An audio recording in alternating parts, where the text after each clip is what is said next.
Today we will be discussing recovery and remedial management, right? So we will need, by the end of the lesson, it should understand the reasons for loans going to NPL, requirement for monitoring, EWS, recovery methods.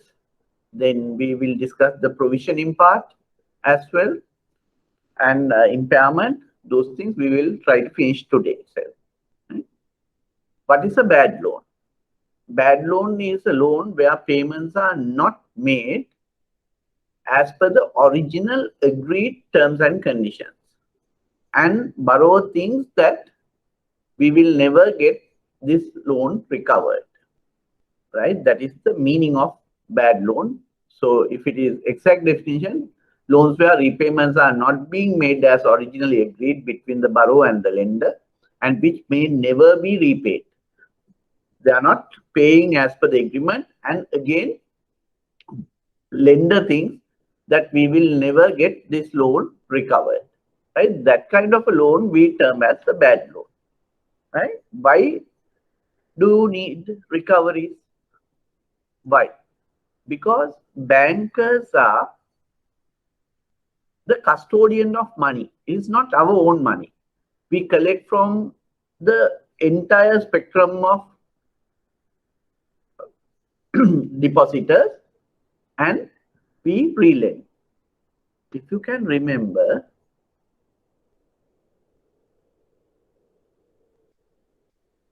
right? If you can remember, I showed you this, right? How banks get funded, right? CASA this side, TFD, term loans, money market, and capital. This is only our funds. All others are borrowed funds from depositors, from institutions. Those are borrowed funds. We need to return, right?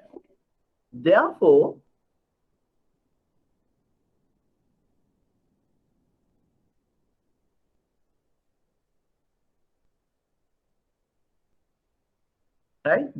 it is very important we have a social responsibility in recovering all the loans what we give,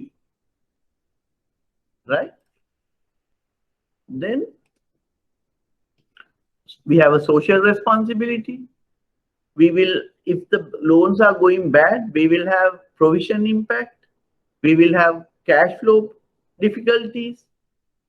That's why we need recovery is properly done. Social responsibility, cash flow issues, provisioning issues, profitability issues, all those things, right? Impairment provisioning, impact on cash flows and profits, social responsibility, that. Then this is a research done.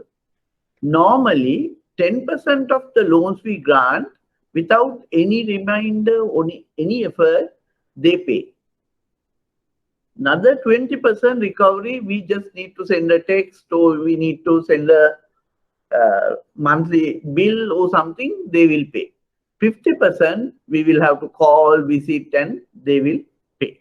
So that is 80% we can recover with little bit of effort. Then 15%, as per this research, 15% we need to initiate legal action. Through that we will get the payment. The balance 5%, it is purely legal action, and through the courts we will get recoveries. Then we'll come to credit supervision, monitoring, and follow-up, right? What is credit supervision and monitoring? It is the process of continuously focusing on the behavior, right? It is the continuous focusing on the behavior of the credit facility from the inception to the final recovery, right? Credit supervision, monitoring, and follow-up is the process of continuously focusing on the behavior of the credit facilities from the inception of the facility till the final collection of full facility, right? This full spectrum, we have to monitor this customer.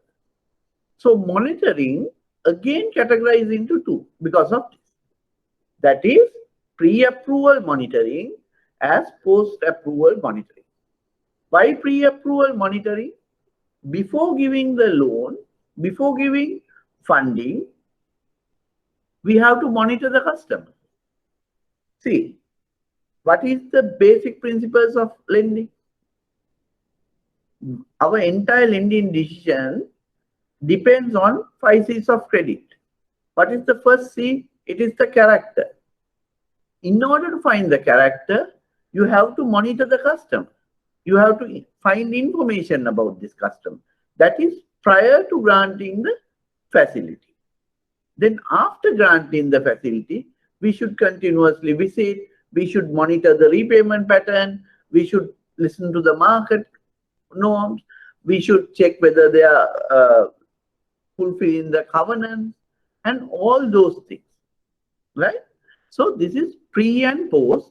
Monitoring is the process of continuously focusing on behavior of credit facilities from their inception to the full settlement, right? Then what is early warning signal? It is a traffic light. It is an indication. Early warning signal is an indication that this facility will go bad. But bankers, we conveniently ignore this kind of indication. Our experience, even my experience, is that prior to going bad, customers show that they are going bad. But we are too busy, we are ignorant, and we don't consider, focus, right? Because of that, even after showing the amber light, we wait till it goes to recovery position, right? Right. Think about this. You have a customer who pays well. Normally, you don't check. He comes and pays. Suddenly, he will not pay on the first day. He will pay after 1 day. This 1 day becomes 2 days, 3 days late, 4 days late. But still, we don't bother much because he's paying. That start indicating he is having cash flow issues, which he was not having earlier. That's why he is paying, but he is struggling, right? Then customers come and ask for TODs, excesses. It's a continuous basis excesses, one another. But still, we don't bother much. We continue to grant as long as they are asking. So that indicates cash flow difficulties, right? When the customers need to provide financial details to the bank, they bring us different financials. That indicates a worst scenario. When you go to visit the customer, customers manager change very frequently. Year-on-year managers and the staff change. Or auditors change. Those are indications. But we are not bothered as long as we get our money. No, but these indications we have to work with. We have to streamline our monitoring. We have to intensify our monitoring. Right?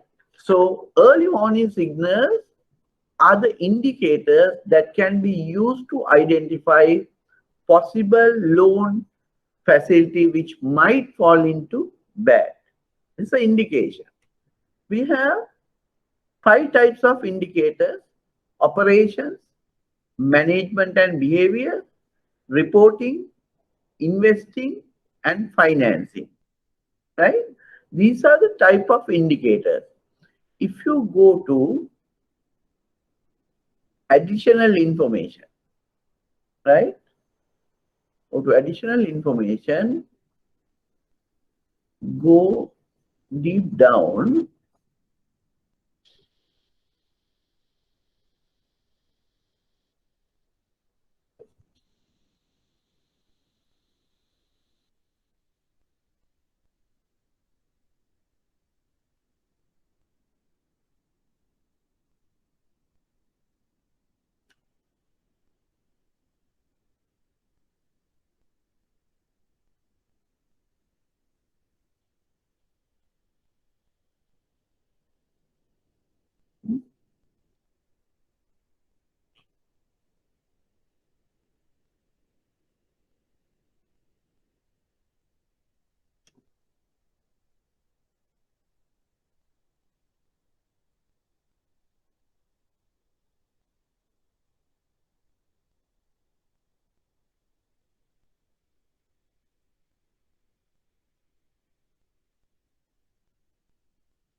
Yeah, so not in the addition, it's on the recovery handout.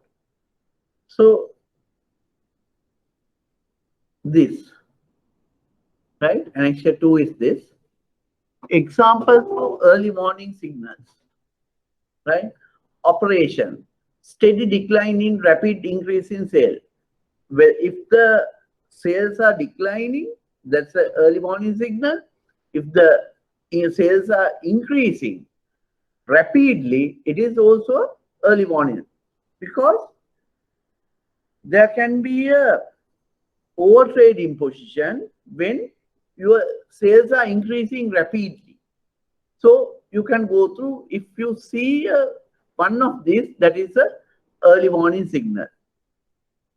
Then management and the behavior, poor deteriorating sponsors' reputation, right? Reporting, worsening delay in financial reporting. We are not getting the statements. Investing, non-current assets increase faster than the revenue. That means land building wealth increases without increase in the turnover. Financing, high increased level of financial leverage. Gearing ratios start increasing. So these kind of, you can go through this. These are indication of customer going bad. They are called early warning signals, or EWS, which is a traffic light, right?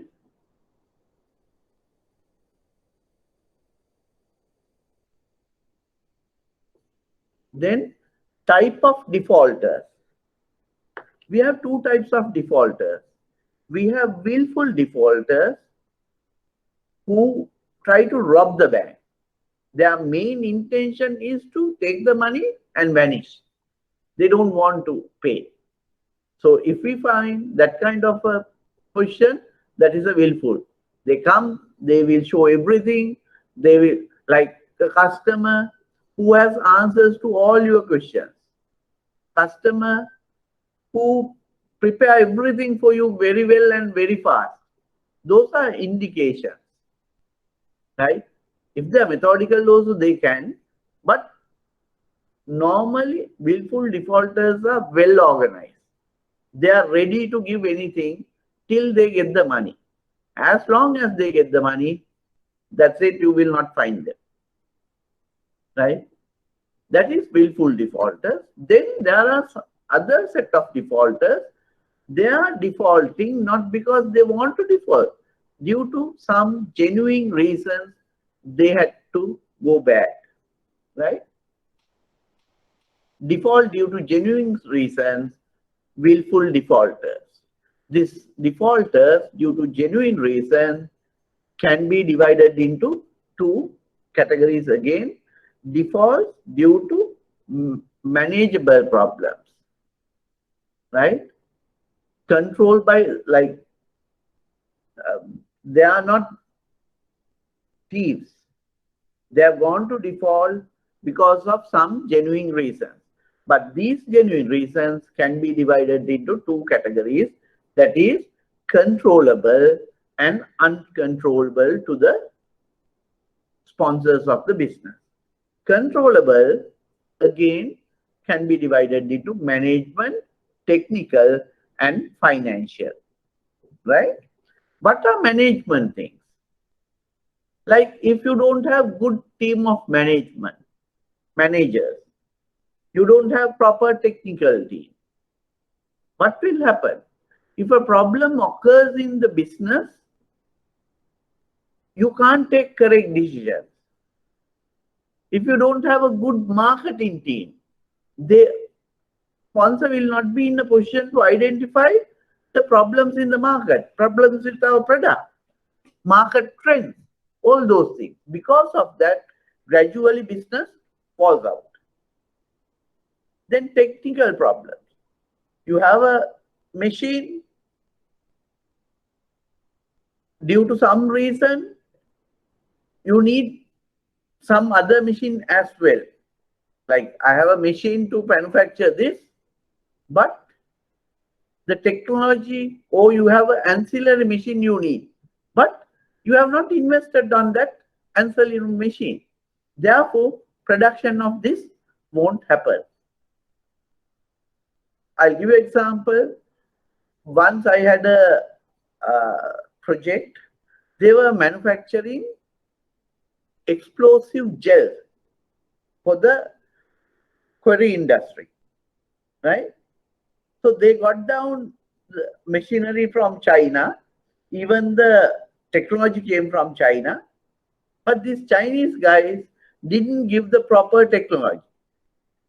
Therefore, this business went to bad category because they couldn't start commercial production properly. Sponsors were genuine people, they had their own businesses, very well run, so they were pumping money for almost 2 years. Then they also came to a point they can't continue to pump. So the facilities went bad, right? Management problem, I'll give you an example. Normally tea factories, the tea maker is the key who will prepare the tea leaves, right? He is the factory manager and the tea maker. So normally what happens, when the tea leaf factory is operating good, other factory owners try to take this tea make out to their factories. There are large number of cases where factories were operating very well, suddenly tea maker leaves and the factory collapses. Right? That's a management issue because there is no second layer normally in these kind of businesses. There is no proper processes, SME business. Right? Key man risk is there. So management problems due to that. Then financial problems. Maybe we have not given enough money, or we have not given a proper structure, or there is no way of investing money into some technology issue. We need money, but there is no money to invest, right? So those things are financial problems. So genuine people who are going bad due to genuine reasons, which are controllable, right? Then the other one is reasons which are not controllable to the sponsors. Market crash. Like see what has happened with this pandemic. Tourism industry has crashed. So what can the hotel people do? They can't do anything because the market has crashed. Political reasons. See what happened during the last regime. They stopped almost all the construction work. Due to that, that is a political issue. Due to that, all the construction industries came to a halt.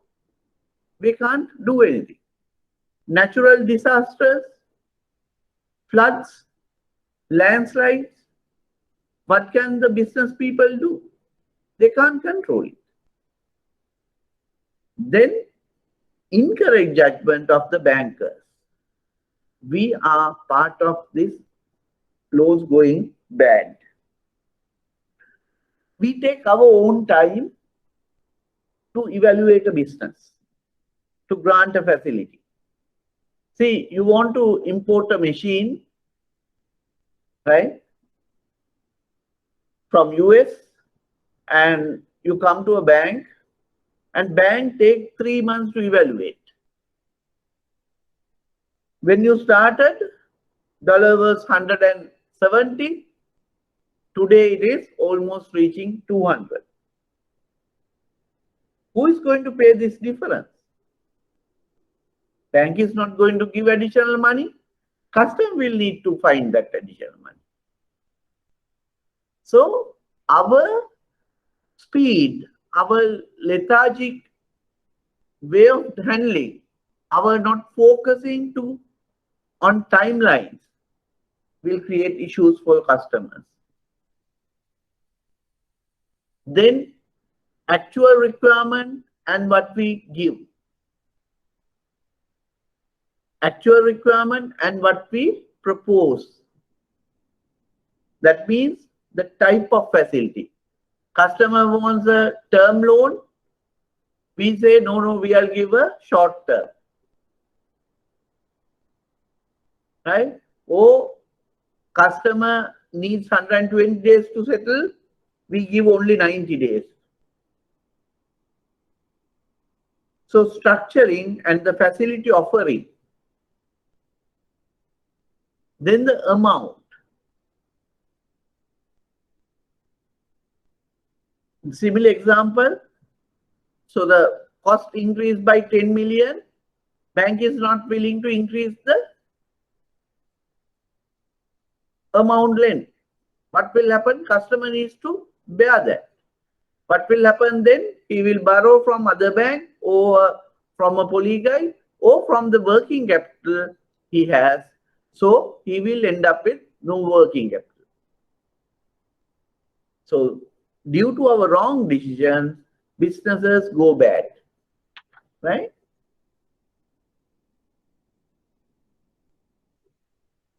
Then actions to be taken by bank to avoid defaults and non-payment of loans. First and foremost, it is the proper evaluation. When your evaluation is bad, we can't do anything. From the start, we were wrong. Then we started saying monitoring is a key, pre and post. When you are monitoring, you should not have all visits diarized and calendarized. Regular inspection is good. You need to have regular inspection. Similar way, you need to have ad hoc inspection as well. Otherwise, what will happen? Customer will keep everything ready for you, and then you go see a rosy picture and come back. Right? I went to visit a factory. He was almost in the breach of the fence of going to NPL. Right? So when I went to visit the customer, our managers informed the customer that I'm coming. Right? So everything was operative. The entire production line was operative.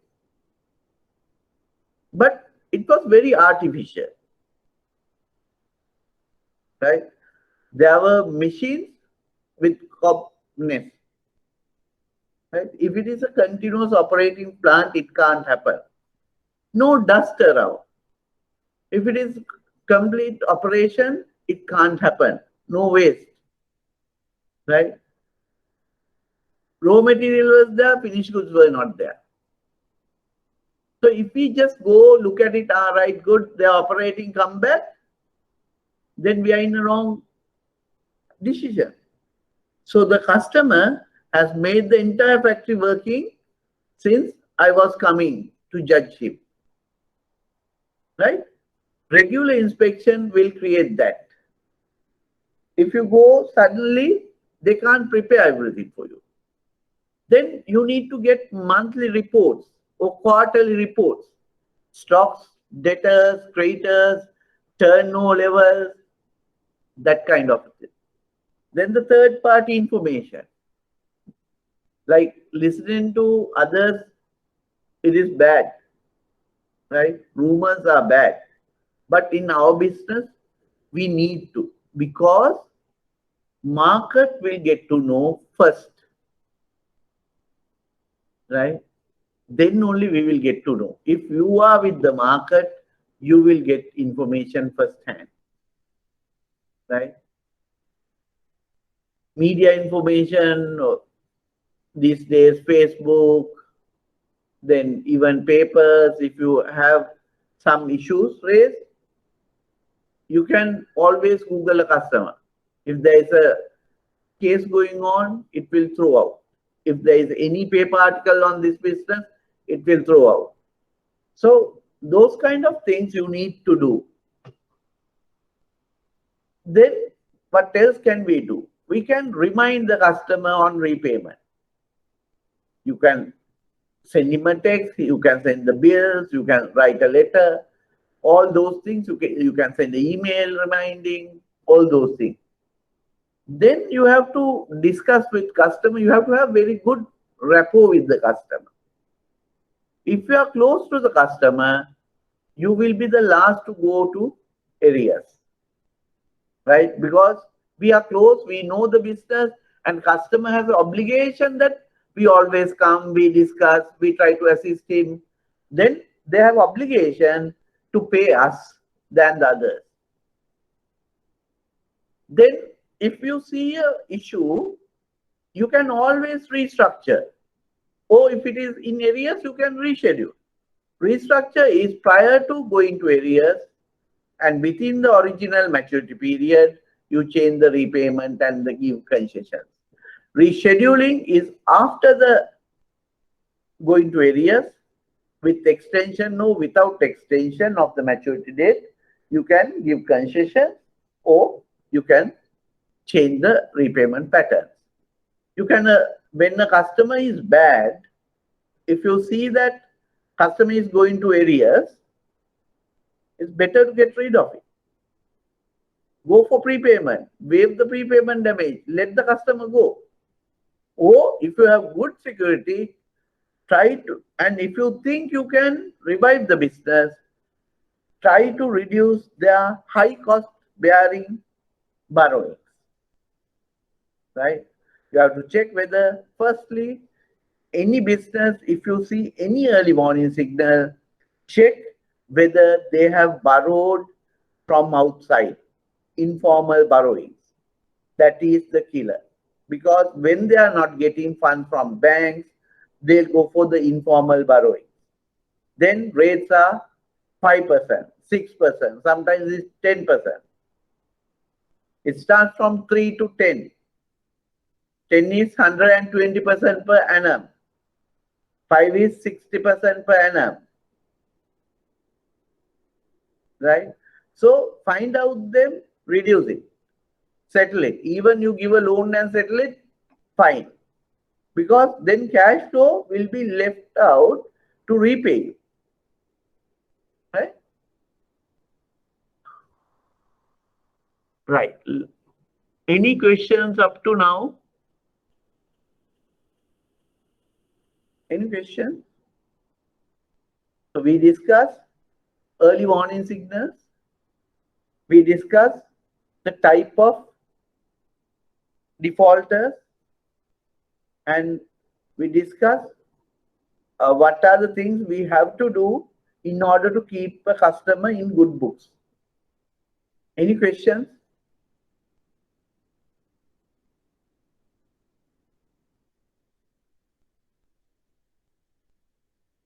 Yes, No? Understood? Not? Are you there at least? Can I have answer?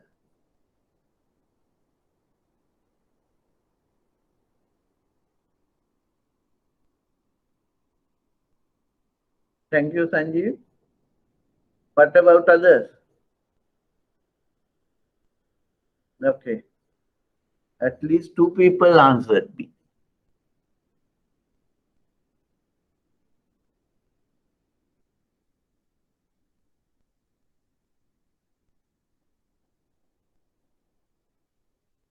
Okay. Right? Thank you. Then now I will come to this little later. Then we'll go to recovery methodologies. These are the two types of recoveries: negotiated settlement and for the below is the foreseeable action or litigation. What is negotiated settlement? Negotiated settlement is cooperative settlement. We discuss with the customer, we try to get it settled. Foreseeable action or legal action. What is foreseeable action? Foreseeable action is forcefully we are taking whatever the assets owned by us. That is normally leases. You go seize the asset, then it is a foreseeable action. Litigation or legal action, you have to go to courts, prove it and take. Then it is legal action. These are the two. Negotiate settlement, compromise, corporate action, settlement through mutual agreement between the bank and the borrower. Legal action is foreseeable action and litigation. Litigation means you go to court, prove a case and take through the courts. Matters to be noted by the banker when settlement is through mutual agreement. Maintain a close but professional relationship. As credit people, we should maintain very good relationship with customers, right?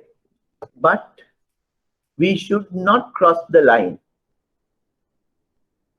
You go out with partying with customer. You start calling your customer machan. You go for a smoke or a drink with the customer.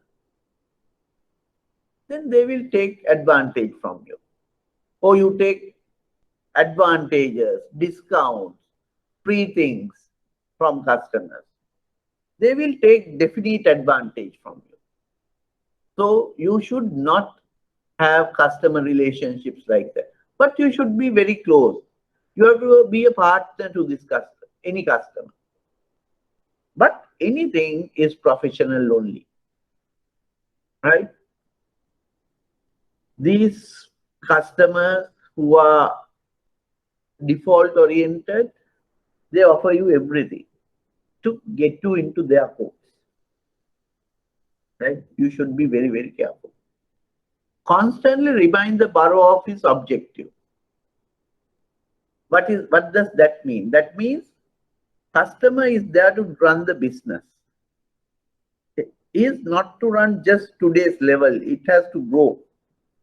So in order to grow, he needs a financial partner. So you need to have good relationship with banks. Respect the dignity of the borrower. If you see in our countries, we have a face culture. Can you shout at one person and the next moment you become friends? No, you can't. That's called face culture. අපිට මූණට කියන්න බෑ සමහර ගොඩක් දේවල්. අපි හිතමු මේ මිනිහා දුක් වෙයිද දන්නේ නැහැ. We don't shout. It is very hard if you shout at someone to be friendly with him again. We feel very bad. But if you go to US, Russia, Germany, they don't have a face culture. They will tell you face the 4-letter word, that's it. but they don't carry anything, right? So our problem is we have a face culture. So always respect the dignity. If you start shouting, if you shout at a customer, he gets hurt. After that, cordial relationship will not come into play properly, right? So respect him, but make sure you are firm. Respect does not mean that you have to bend down, bow. It is firm relationship, professional relationship. Then again, you should have a relationship with his network. Then if he goes bad, he will be afraid that we will be discussing them with his old friends. If he is not, you as a banker, you can't discuss other things with anyone else, right? But we can give indications, right? If a customer going bad, you can tell his friends, I've not seen the other person for long now. Can you ask him to come and meet me? That indicates that he is not coming to the bank. So when it goes, that customer will be little disturbed, right? So you get use of these networks. Then you have to evaluate the situation. If we are going for negotiated settlement, re-evaluate the current position of the business. What has happened? Is there any damage or loss to the business? You understand the business properly. You have to spend more time to understand. Then offer him a restructure or reschedulement. Give him concessions if possible. Allow prepayment. So we are trying to smoothen out any problems and get the business going or settle up. If that does not happen, we will have to go for parate action. That means we will have to go for legal recoveries. These are the steps we have. These are the methods we have. I will take you through this. And in this handout,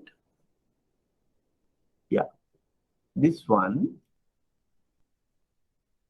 all the legal procedures and all those things are there, right? You can have a detailed understanding after reading this.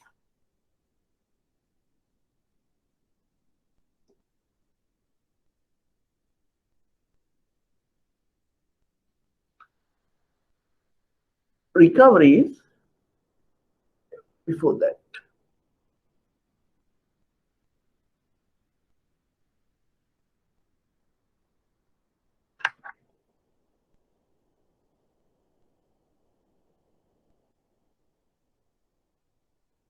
Look at the board.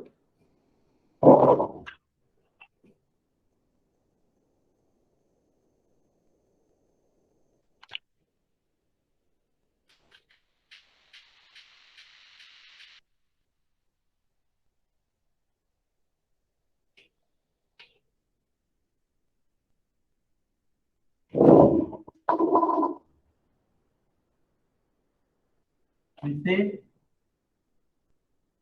timeline. Customer comes in, origination,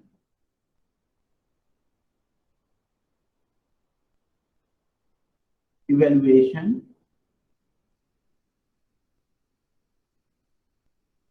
approval, and disbursement. This entire period is pre-approval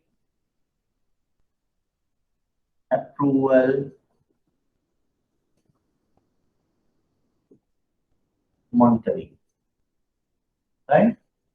Then we have full settlement, right? This period is post approval monitoring period, right? So the customer start repaying from here. Day one, start repaying, no arrears customers, right? Then they go into arrears, 1 day arrears, this is arrears part.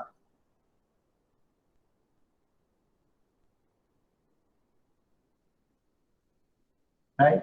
1 day arrears, 2 day arrears, like that. They will go 30 day, 60 day, 90 day. Right? This is up to this from day 1 arrears to 90 day and no arrears. This is regular book. This is our regular book. This is little, it will go a little bit more than this, right?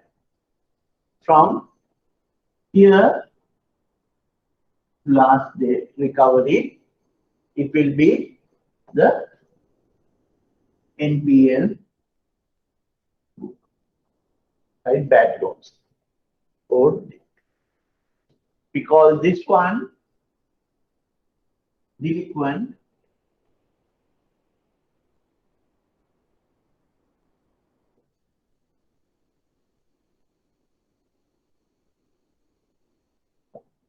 contracts, right? So customer goes back arrears 1 day, 2 day, 3 day. This is first bucket, right?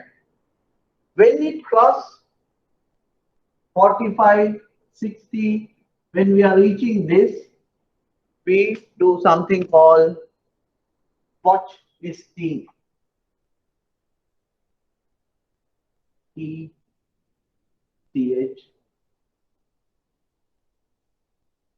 on the second bucket. This is first bucket. This is second bucket. Or PNPL, pre-NPL, right? So when the customer is into arrears 1 day, 2 day, 3 days, then we create them second bucket and we watch list. Customers will be watched more frequently, right? Once a customer is watch listed, you need to report to the credit committees, higher authorities. Why? We need to have a clear and continuous monitoring of these customers, right? This watch listing can be divided into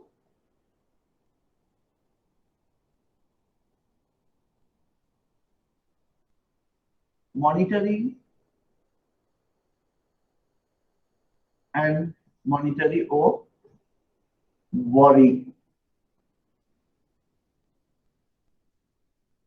We are very much worried about this segment than this one. So this kind of customers, you need to report more higher. Even board level, we are reporting, right? Watch listing has to happen on the 60th day, 45th day basically, and till NPL. Why are we making watch listing? Because we don't want any sudden hits to NPL. We should try all the avenues before going to NPL. That is why we need watch listing. Once watch listed, we report to the higher authorities and we have regular monitoring. We have to do evaluation, reviews, right?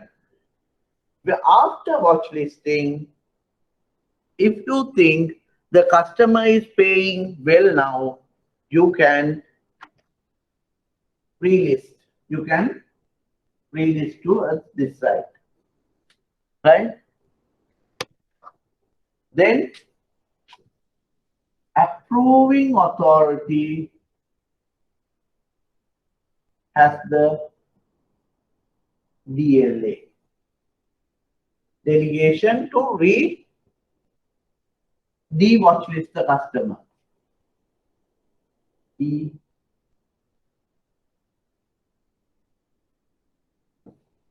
Right?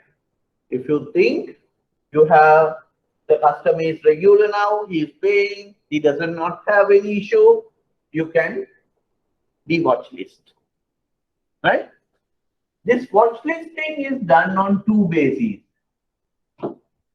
First one based on arrears. Second one is based on risk factors. Right? That means if you think if customer is in arrears, based on the number of days, you watch list. But there is another customer who is here. Who is here? Right? But you know that customer's market, he has lost his major buyers. Or he has a big issue in his factory. Then we can watch list. When watch listed, you have report to the higher level and do the monitoring part, review part, those things you have to do. So you get them watch listed. Currently, entire hotel industry, tourism industry is watch listed. So monthly basis, we have to look at the progress of the industry. So this is watch listing. Right? Then we come to NPL. So you can write it down if you want. I'll give you 2 minutes.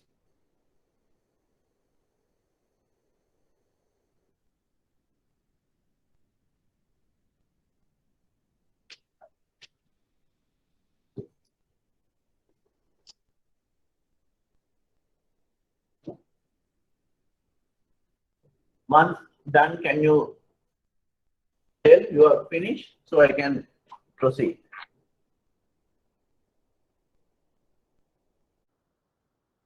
Then we will come to NPL, non-performing loans on NPA, non-performing advance. NPL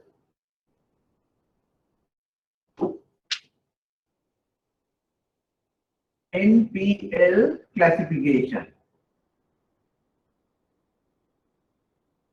Right? NPL classification can be done in 2 ways.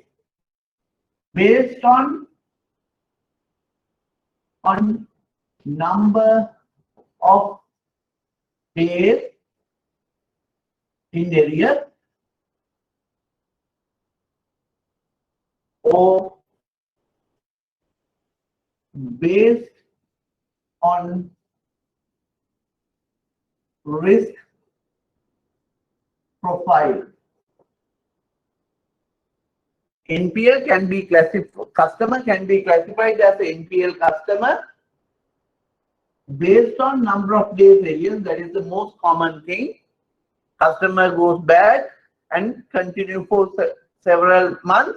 Then we classify, if it is 3 months or more than 90 days arrears, we classify as NPL. Right? Based on the risk profile, if we know that this customer will go back, customer still paying, but his market collapse, his raw material supply stopped. We heard that there is a labor unrest within the company. So you can classify them as NPA. Right? We rarely do it, but you can classify. So it is risk profile based or number of days in arrears based. Right? When you are using this one, right? This one, number of days in arrears. Right? We are on the 90th day. 90th day for 3 installment month in arrears. Now central bank is going for this, right? 3 installments in arrears. We classify it as NPL, right? Based on the number of days or the installments in arrears towards this side, based on the time in NPL category, we classify NPL into 4 categories.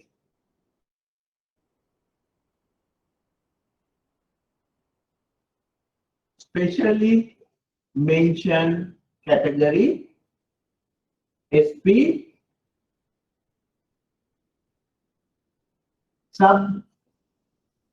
substandard category, SS,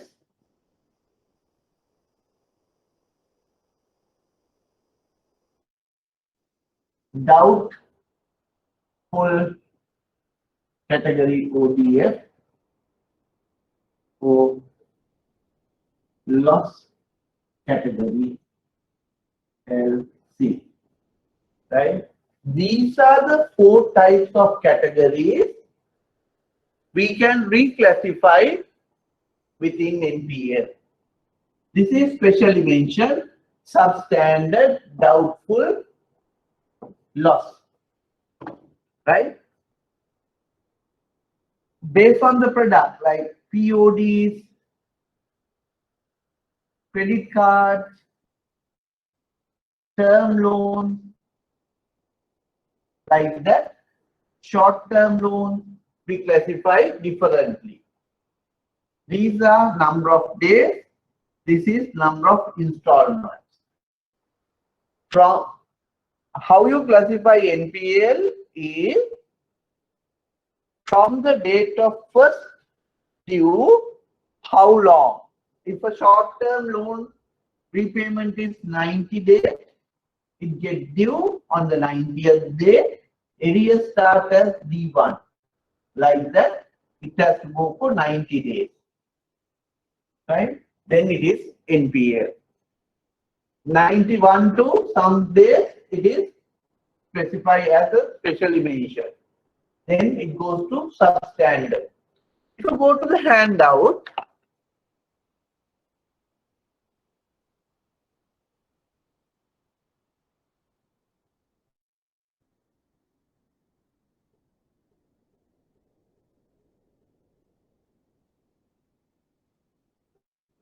if you go to this handout,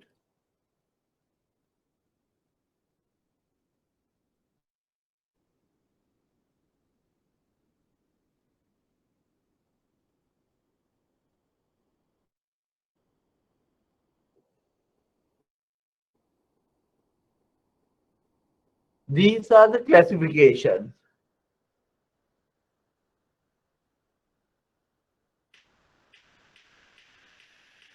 Right? These are the classifications. You need to memorize these 4 tables. They used to ask questions from these tables, right? Specially mentioned category, it is overdraft exceeds the sanction limit for a continuous period of 90 days or more but less than 180 days, then it is a specially mentioned category.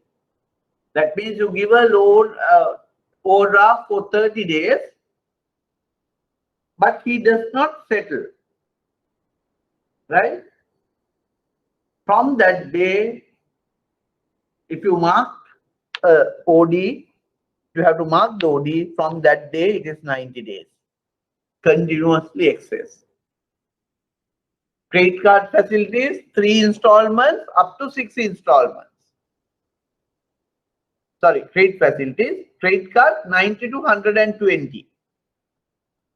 Any other facility, repayment in arrears 90 days or more but less than 180 days. Right? Then it is specially mentioned. Then we go to substandard. 180 to 360. 120 to 180. Like that. Then we go to doubtful. Right? Then it is 360 to 540. 180 to 240. 360 to 540. That is doubtful. Anything above 540, it is loss category. Right? These are the 4 types of categories under NPL. Why we need subclassification on NPL is to have more focus. We should not let the customer fall in continuously to NPL. Right? Based on this subclassification, your provisioning requirements changes. So banks start making losses. You have to provide. That means branch will have to reduce your profitability. So we need this one. This is NPL classification. Right? Then I'll do the provisioning also, and then I'll go to legal action, then I'll do the impairment. So provisioning,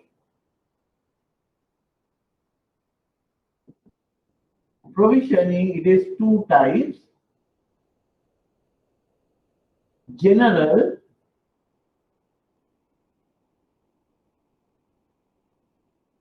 provision and specific provision. Right? General provision is, sorry, you don't tell me, no? You can't see my board, but still you don't tell me. Right? General provisioning is 0.5% of regular portfolio plus specially mentioned SM mentioned category. This is the general provisioning. Right?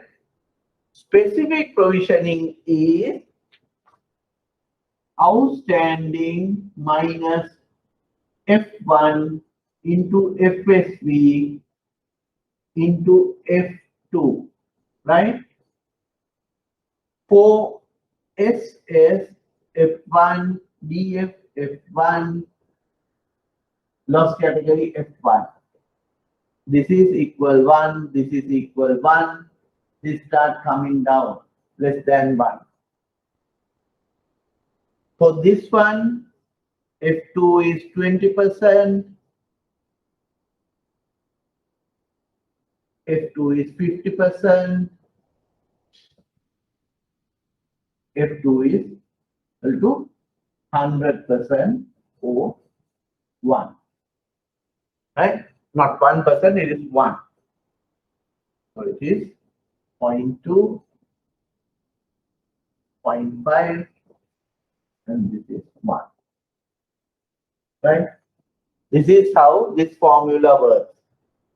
Specific provisioning.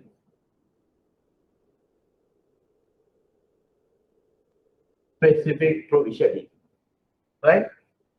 So F1 for substandard, it is 1. F1 for doubtful 1. F1 for losses, loss category, it will be a lower value. F220, F250, F200. There is a table for this, right? Freehold and leasehold.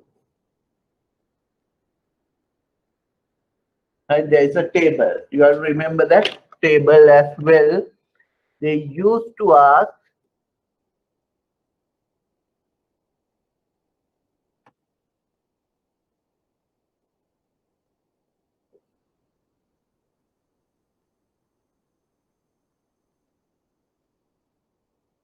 so you go down.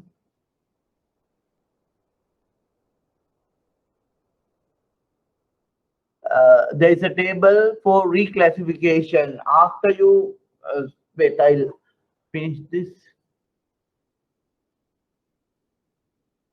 This is the formula I just showed you. Then where is that table?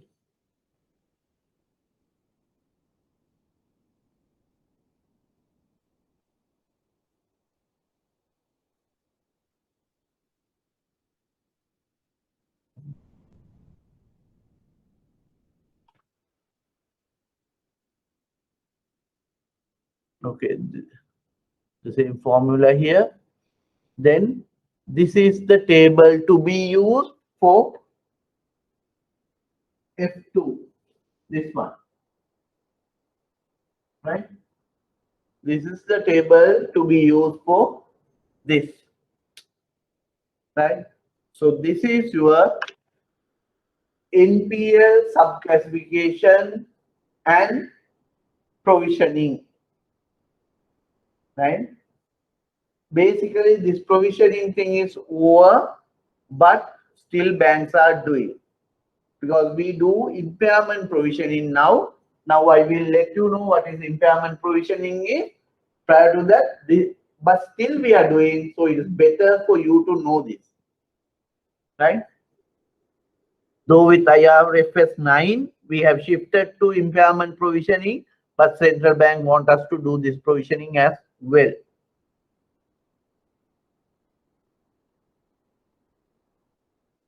I'll give you a few minutes. Okay, Sanjeev. So for specific provision, will you be able to work on an example for better understanding? Okay. Specific provision, we take this, right? We have outstanding of 5 billion facility, right? They are in substandard. That means 180 days to 360 days. So F1 is 1. There is no value. So it is just 1. You have a post sale value of 60%. 6 million. Post sale value of the property mortgage is 6 million. It is 6. Right? Then into 0.2. That is the 20%.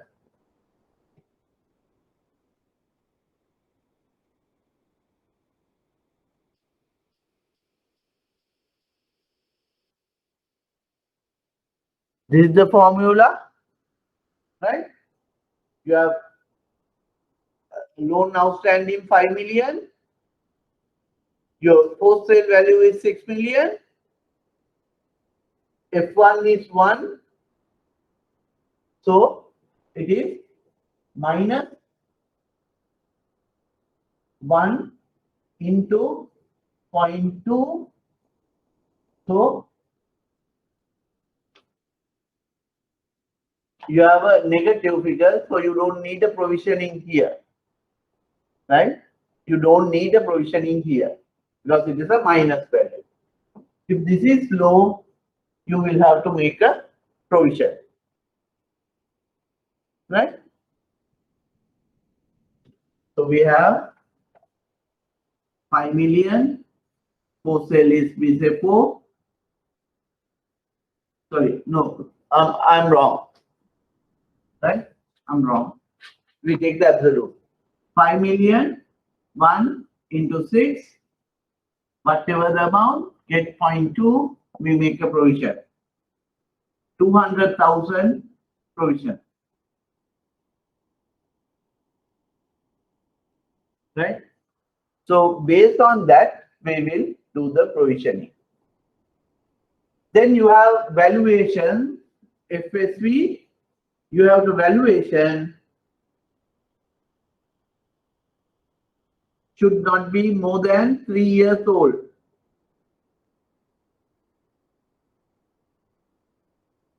Valuation should not be more than 3 years old. If only we can take this provision. All NPL valuation has to be done within 3 years.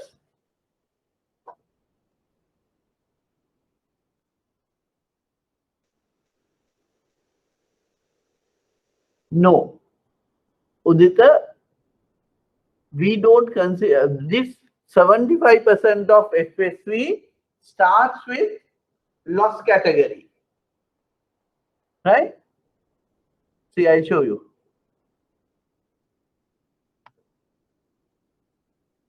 This is the 75% you are talking about.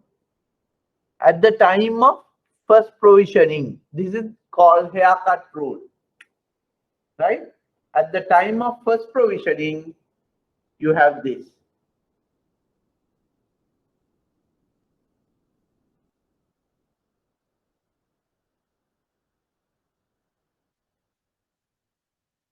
Right? 75%. So how can we derive to the FSV value?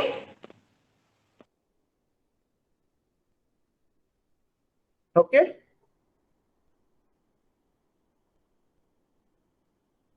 So that is provision.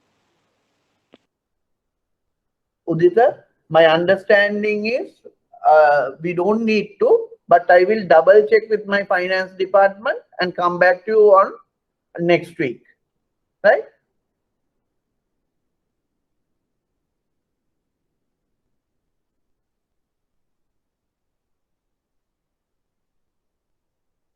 Okay, right. I will double check and come back to you on that 75% matter next week, right?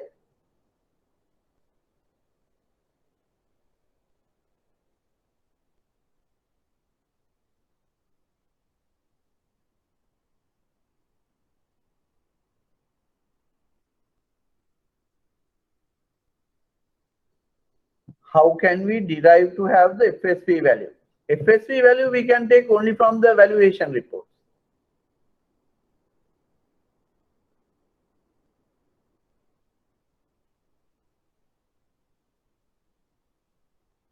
Right?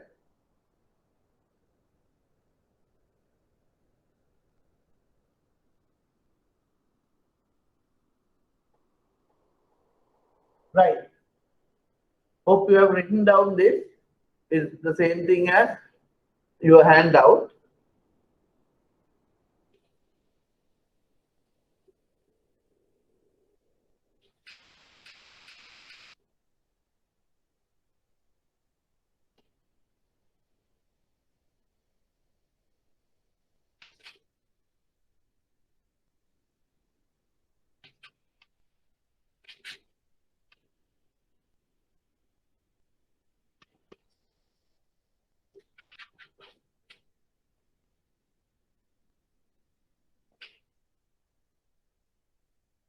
Right.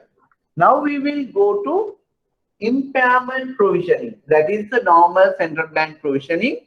But after IRFS 9, right? We started impairment provisioning, which is how we do that. You have your portfolio.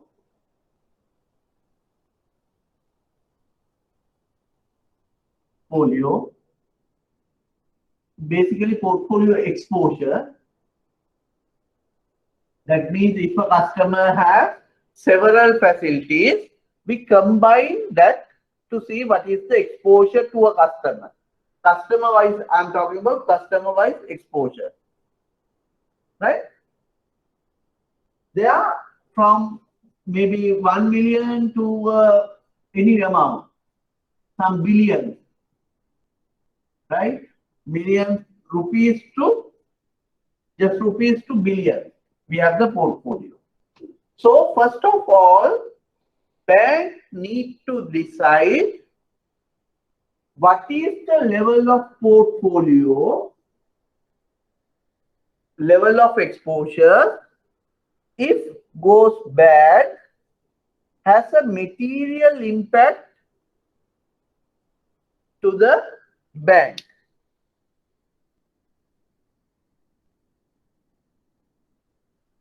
Right? We have to decide, the bank has to decide what is the exposure level, if goes bad, has a material impact to the bank. I take my bank's example. For NDB, SME sector, if 25 million rupees and above goes bad, we have a material impact. That's what our thinking is. So we call this one as the significant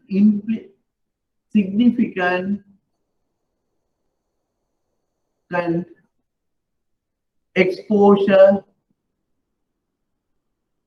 level. Any exposure above 25 million, we consider as a significant exposure. Right? For SMEs, it is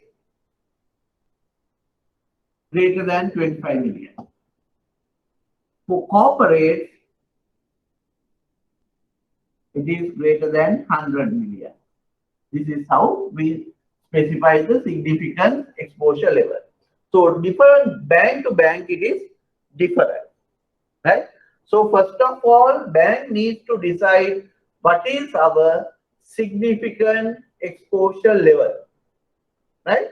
Then once we decide this on a quarterly basis, we will take out all these customers, A, B, C, D, E, right? That all customers we take out.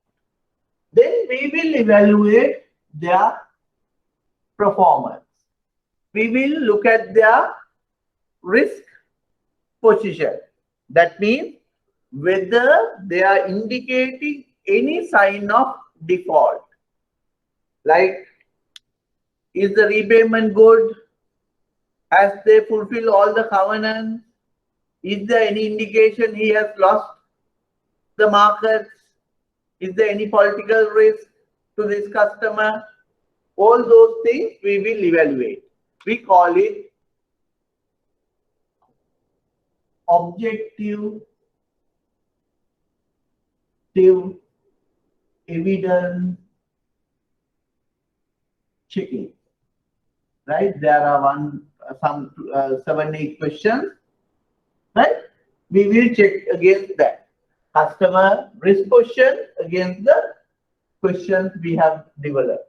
It has been developed using the central bank guidelines, and our bank, each bank will develop this objective evidence questionnaire with the assistance of the central bank and our own auditors. Right? So we have to do the objective evidence. If the objective evidence is no, we treat this portfolio separately.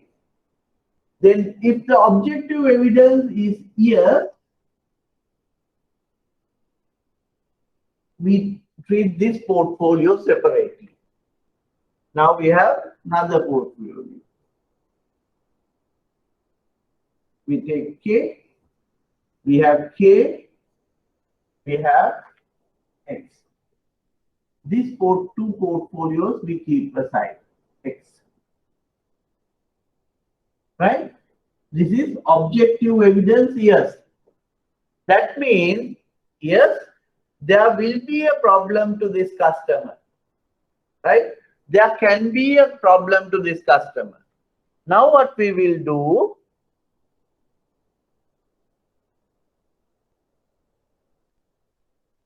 right? What will we do to this Y? We will project the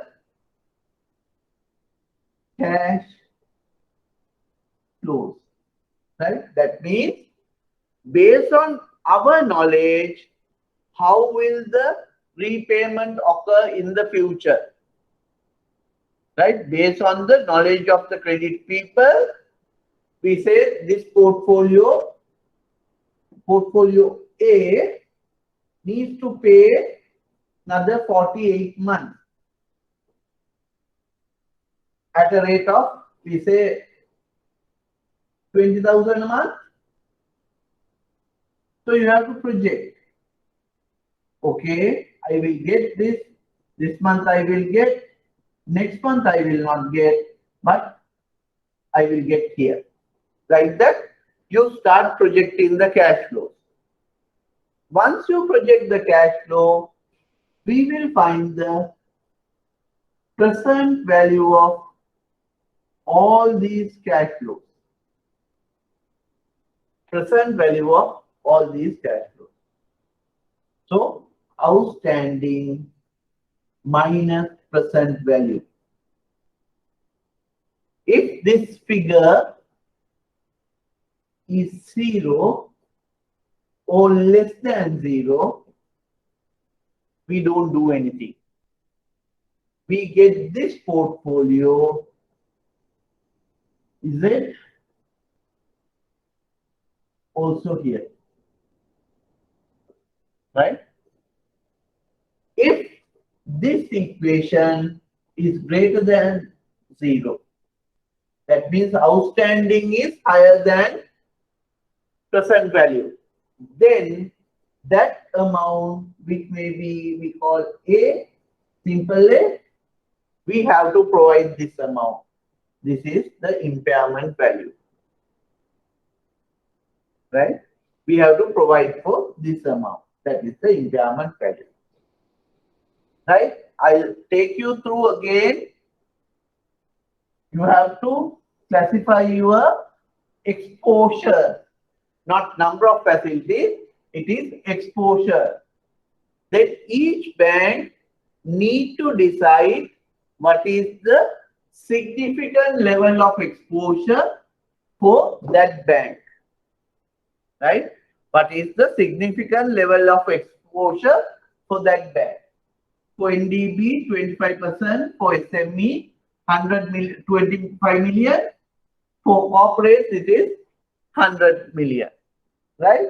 Anything above 100 million, if suddenly goes bad, we have an impact. That is our thinking, right? So, significant exposure level we decide. After that, all these significantly important customers, we have to check the objective evidence. That means we have a question here to check what is their risk level. Has it changed? Is there any issues with their future? Right? If we answer all these questions, if all the questions are no, you keep that one aside with below significant level portfolio. Right? If the objective evidence is yes, we have to go for cash flows. Right? Cash flows means you predict the future repayments.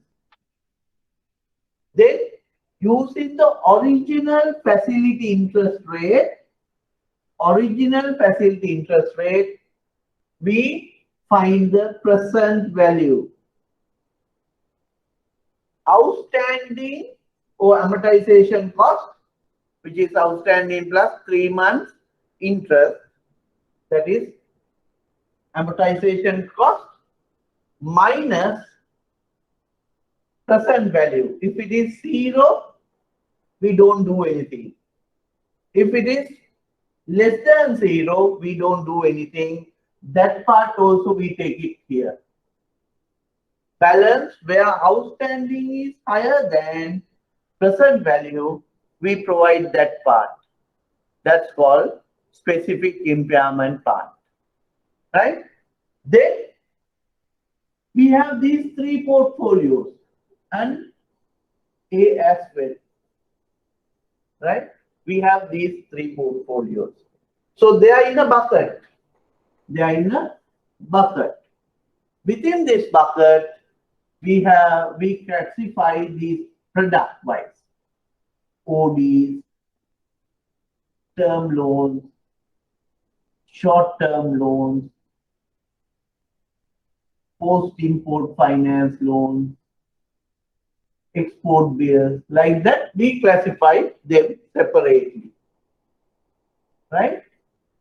After classifying them, we have other things like economic factor.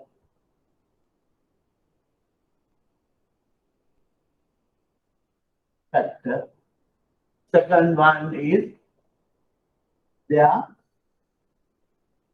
historical recovery,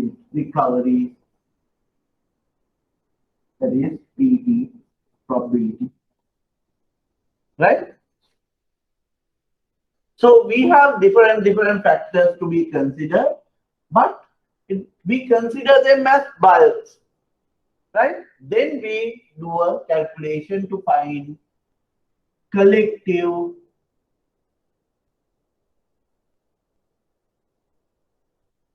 impairment.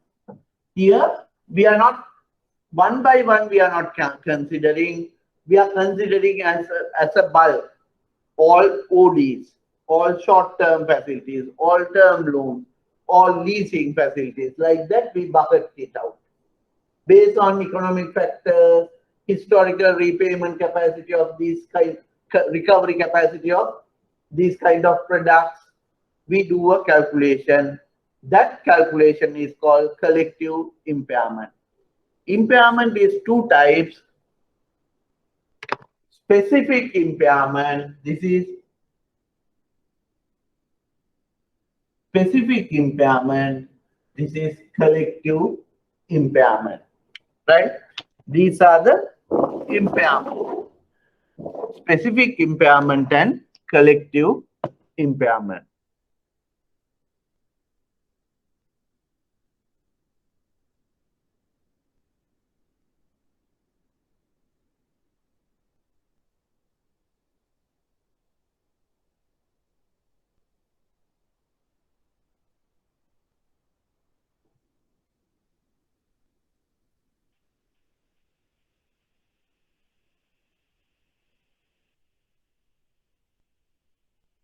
This is the impairment chart.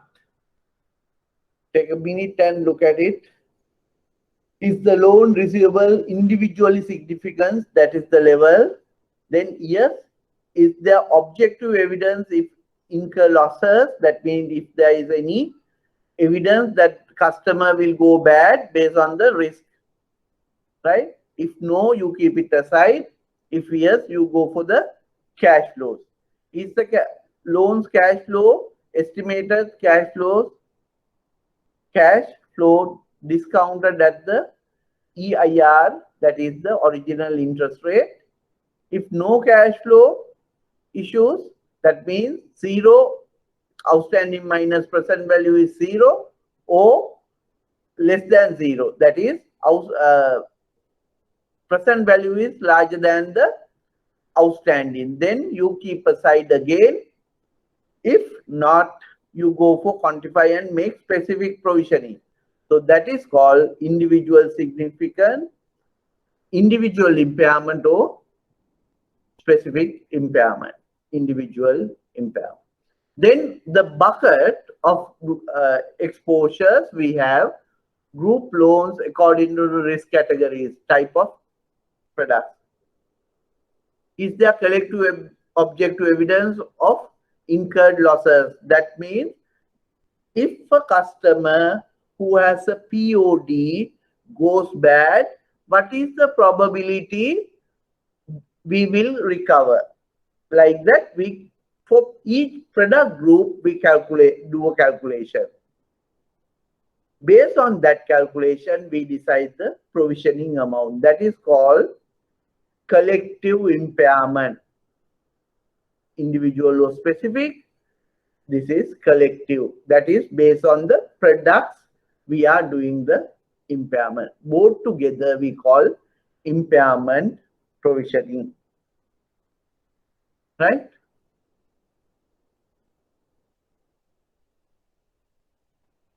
Hope you got little bit at least, because it is easy for me to tell, but if you are not into this, it is little harder to understand. So please go through the handouts today and let me know if you have any questions next week. But you need to read the handout today, right? Not after few days. I want you to read the handouts today itself, right? Am I good to go for the other part? Do you have any questions?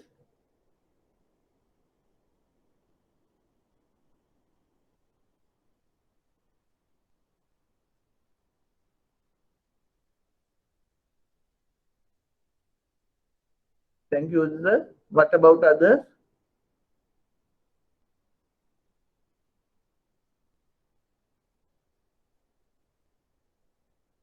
Right. Now we are left with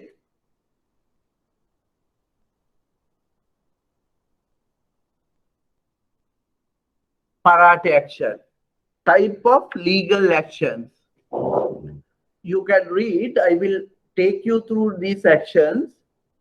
Parate is a Latin word. I think it's Latin. Yeah. It said immediate sale.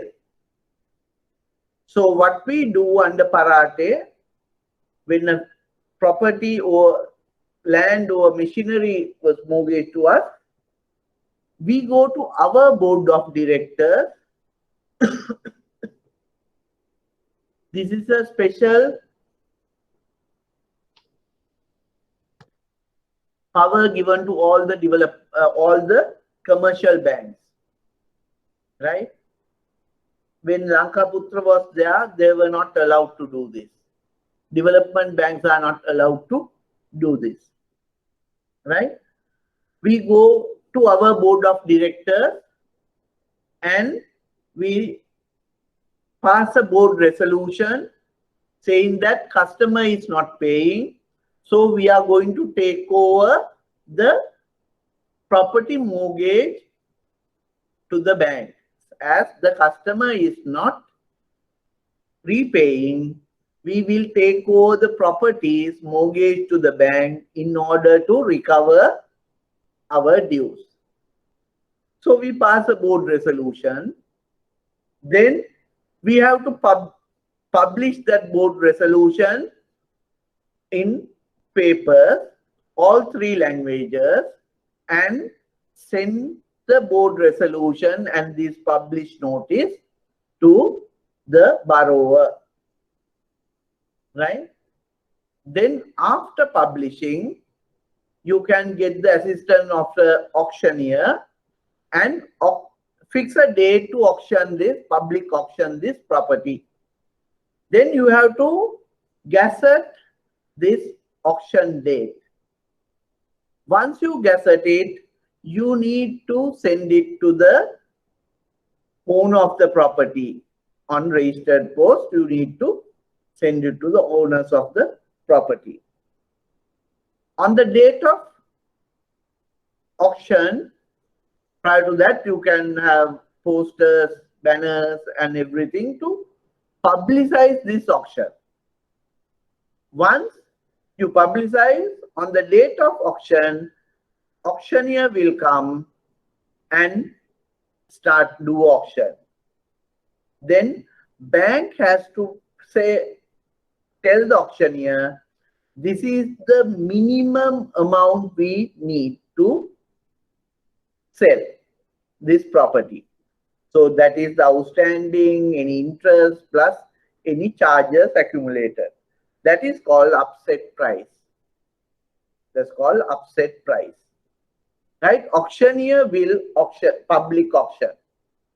If there is anyone who is willing to pay the minimum price, they can buy the property from the auction. If not, bank will have to buy it. So the property will be transferred to your name, bank's name, through a sale of property. But if the customer reside in the property, we think it is a house and someone is living in this house, you can't throw them out. You can take over the ownership of the property while the customer is inside the property. Then you have to go to court and file a case called ejectment case and get the courts to hand over the property on a vacant position to NDB, to the bank, right? So what we do, we go to the courts and say this has been taken over under parate and customer is there, so we want him to go out. So court will have answers from both parties. Everyone can represent themselves and court will give a judgment. It's very short period, within a year or less than a year, you can take the court decision. Then court will come, the court clerk will come with the police and inform the decision to the people who are in the land, and court will ask them to leave. So it is the courts who are sending them out. Once they leave, court will hand over the property on vacant basis. That is the process of parate, right? Then after 2005, we can't go for parate for facilities outstanding which is less than 5 million. If the outstanding is less than 5 million, we can't go for parate. Again, 2011 onward, due to few cases, Ramachandran versus HNB, director's property, Ramachandran versus HNB, third party mortgages. I am the borrower, my wife is the one who owns the property. She mortgaged it to the bank on behalf of my loan. Then the property owner is different, borrower is different. Then it is called a third party mortgages. Due to Ramachandran versus HNB case, third party, we lost the parate rights for third party mortgages. Then HNB versus Jayawardena case, based on that, we won the rights on if a company is the borrower and the director has given the property as security, then we have parate right. Then it is not third party. We got the rights. Then again we lost to Mudit Perra versus DFCC case. Third party, director's properties are third party. So basically at the moment, parate is not available for third party mortgages including director properties. Parate is not available for outstandings which are less than 5 million. That is parate rights. That is Act number 4 of 1990. Then we have debt recovery section. Debt recovery is a faster way of getting the courts to push the customer to repay or sell the properties. But in order, that is Act number 2 of 1990, in order to do that, all the documents has to be perfect. If DR case go against the bank, like we file a case, once you file a case, you can't change any documents. All the documents has to be submitted at once properly, right? You can't exchange documents. If the court decided against the bank, you can't do anything. You can't take any other action. Therefore, this is very risky. But if you do it proper, this is very fast.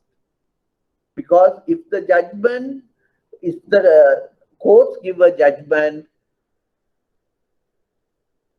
the defendant, the borrower can't go against it. If they want to go against, they have to submit affidavit and they have to pay the entire amount to the courts. Then only they can go for answering position.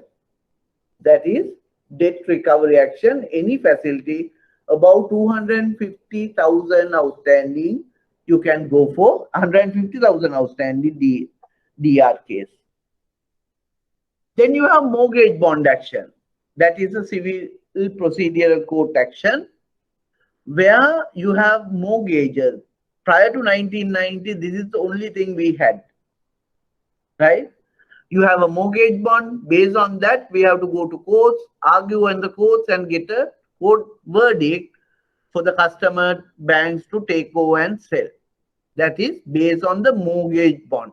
So it is mortgage bond action. Then you have money recovery action. That is also a civil procedural court. When you have a corporate guarantee, personal guarantee, based on that, we go to courts and say, these people has guaranteed this. Now the borrower is not paying, so we need our money back. Court direction we can get.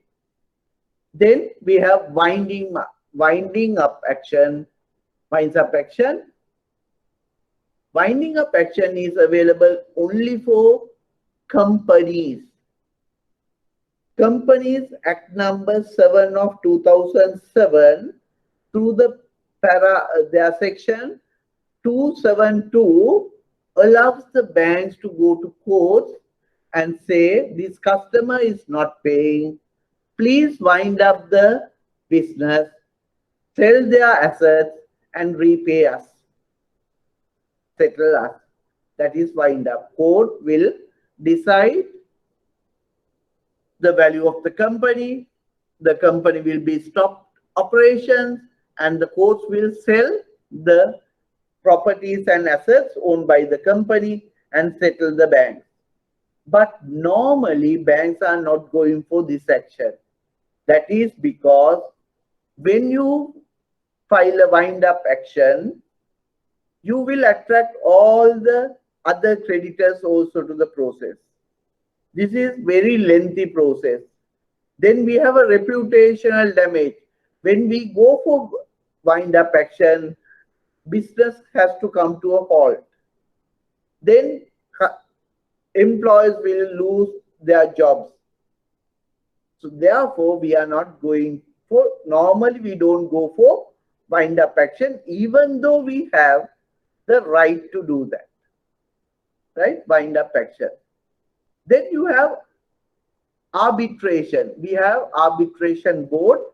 It is a judging panel like, so you can go and get arbitration, right? I think we have arbitration board in somewhere in near this General Hospital, that area we have arbitration board. This is the trade arbitration board. You can go to that. Then we have a mediation board. These are smaller facilities. Any facility up to 250,000, before going to courts, you have to go to Mediation Board. You have to go and present our case, get the Mediation Board a verdict for settlement.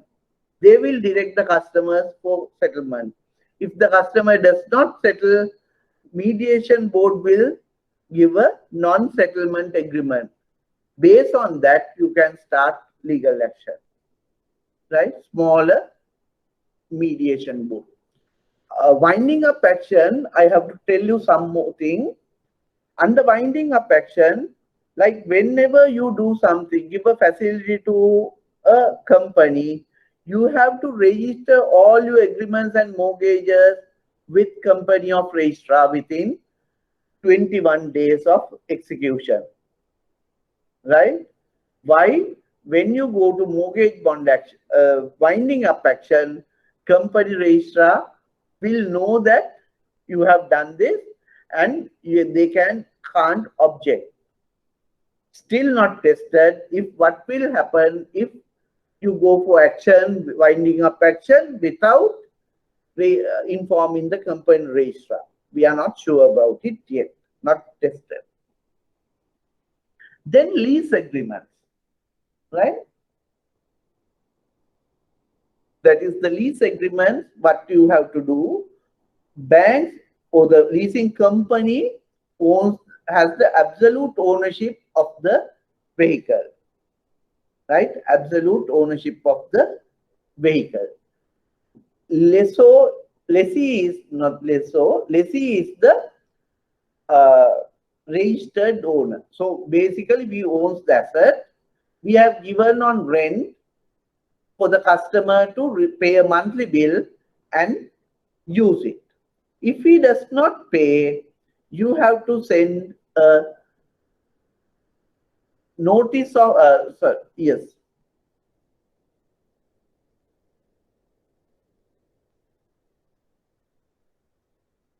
notice of termination you have to send first, then you have to send the termination letter, right?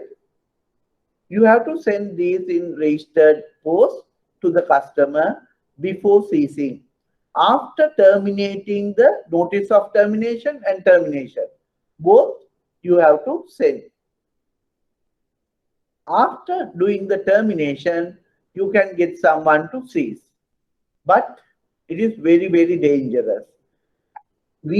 What the bank does is we authorize a third party to bring the vehicle in normal course, right? What they do, they will throw the driver out, sit in the vehicle and bring the vehicle. This split second, taking the driver out and sitting down on the driving seat, it is a criminal offense, right? If court, criminal offense. Once I gave a seizing order, this seizer tried to take over the vehicle near Maradana and he was caught by the police. So what we said, sorry, we just asked him to bring, it is our vehicle. We never asked him to do a forceful bringing in. So we can't do, seizers also know we are not going to stand by them, right? We tell them you bring it. How you bringing is their problem, right? So forcible action is this. You throw him out and sit on the vehicle, right? At the point of this transition, it is a criminal offense. But once you sit on the vehicle, it is bank's property, right? So you can go for forcible action, or you can file a case against the borrower and the guarantor, or you can file a criminal case on breach of trust. So on leases, we have 3 ways of handling: forcible action, court case, and breach of trust, criminal case. So these are the methods of recovery. Debt recovery goes on the procedural, civil case. Fraud and corruption goes on criminal procedural code. Right? Those are the different types of recovery methods available for us. So please go through the handouts again today itself. Notice of termination is we are going to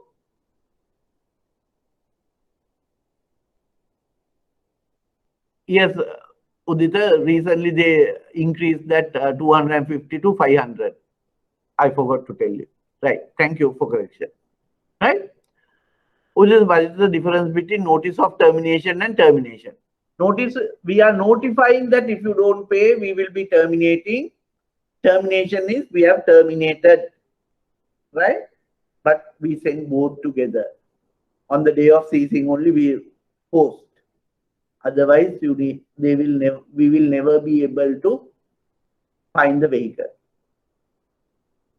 right? Okay, that comes to the end of recovery lecture. So please go through the lecture handout and ask me any questions if you have next week. Which code normally handles parate action? It is civil procedure code. It is a civil case. It's not a criminal case. If it is outstanding is more than 3 million, you can go to high courts, provincial high courts. They have different courts too, right? So please go through the handout and ask me any questions if you have next week. If you have anything, now I'm ready, okay to answer. We have few minutes. You can ask me. That mediation board is 500,000. Handout says 250. Thank you for the correction, Udita.